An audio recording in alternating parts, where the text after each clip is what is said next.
મતદાનની વચ્ચે એક મહત્વપૂર્ણ સમાચાર એ પણ મળી રહ્યા છે કે 7 થી 9 વાગ્યા સુધીમાં 14% જેટલું મતદાન થયું હતું। તે ટકાવારી જે છે તે ધીરે ધીરે વધી રહી છે। થોડી વારમાં હવે નવી ટકાવારી પણ આવી જશે કે કેટલું મતદાન અહીંયા થયું છે। પરંતુ 10 વાગ્યા સુધીના આંકડાઓ જોઈ લઈએ તો 20% જેટલું મતદાન અહીંયા થઈ ચૂક્યું છે। આ ઉપરાંત જે બંને ઉમેદવારો છે ભારતીય જનતા પાર્ટીના કોંગ્રેસના તેમણે પણ પોતાના મતાધિકારનો ઉપયોગ કર્યો છે અને તેમણે પણ વધુને વધુ લોકોને મત આપવા માટે અપીલ કરી હતી। વિધાનસભાની પેટા ચૂંટણીને લઈને આજે મતદાન ચાલી રહ્યું છે। વહેલી સવારે 7 વાગ્યાથી આ મતદાનની શરૂઆત થઈ છે અને વહેલી સવારથી જ પુરુષો સહિત મહિલાઓ મોટી સંખ્યામાં મતદાન કરવા પહોંચી રહ્યા છે। આપ દ્રશ્યોમાં જોઈ રહ્યા છો, આ જે ખેતરમાં કામ કરતી બહેનો હોય તે પોતાના કામ છોડીને અત્યારે મતદાન છે તે મતાધિકારનો ઉપયોગ કરવા પહોંચ્યા છે, મતદાન કરી દીધું છે। ત્યારે આપણે મહિલાઓ સાથે વાત કરવાનો પ્રયાસ કરીશું કે મહિલાઓ શું કહી રહ્યા, શું કહો છો બેન? વહેલી સવારે મતદાન કરવા આવ્યા છો? અમે ઘરનું કામ મૂકીને મતદાન કરવા આવ્યા છે। કોને મત આપ્યો?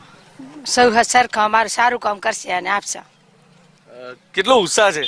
બહુ જ ઉત્સાહ છે।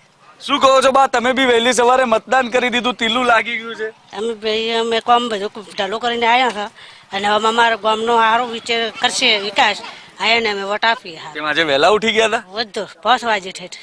કેમ મતદાન આપવાની ખબર હતી? હા તો કેવા ઉમેદવારને વોટ આપો? અમારું સારું કામ કરે ને ગામનો વિકાસ કરે ને ખેતી કરો। શું કહો છો, તમે પણ મતદાન કરી દીધું છે?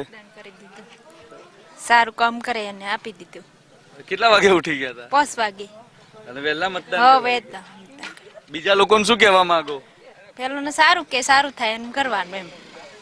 જે પ્રકારે આ વિસ્તાર છે, આ વિસ્તારમાં વહેલી સવારથી જ લોકો છે તે મતદાન માટે મતદાન કેન્દ્રો ઉપર ઉમટ્યા છે। આપ દ્રશ્યોમાં જોઈ રહ્યા છો, મત કેન્દ્રો ઉપર લોકોની કતારો લાગી રહી છે। સુરક્ષાનો સ્ટાફ પણ ખડકી દેવાયો છે। CISF હોય કે પોલીસ કર્મીઓ ખડે પગે પોતાની ફરજ બજાવી રહ્યા છે। કોઈ પણ અનિચ્છનીય ઘટના ન બને, કાયદો વ્યવસ્થા જળવાઈ રહે તે હેતુસર સુરક્ષા કર્મીઓ પણ મત કેન્દ્રો પર જોવા મળી રહ્યા છે। જે પ્રકારે વહેલી સવારે 7 વાગ્યાથી મતદાનની શરૂઆત થઈ છે અને મતદાનની શરૂઆત થતાની સાથે વાવ વિસ્તારમાં જે મતદારો છે તે મતદારોમાં ભારે ઉત્સાહ છે તે જોવા મળી રહ્યો છે। કેમેરા પર્સન પુખરાજ શર્મા સાથે ધવલ જોશી, વાવ।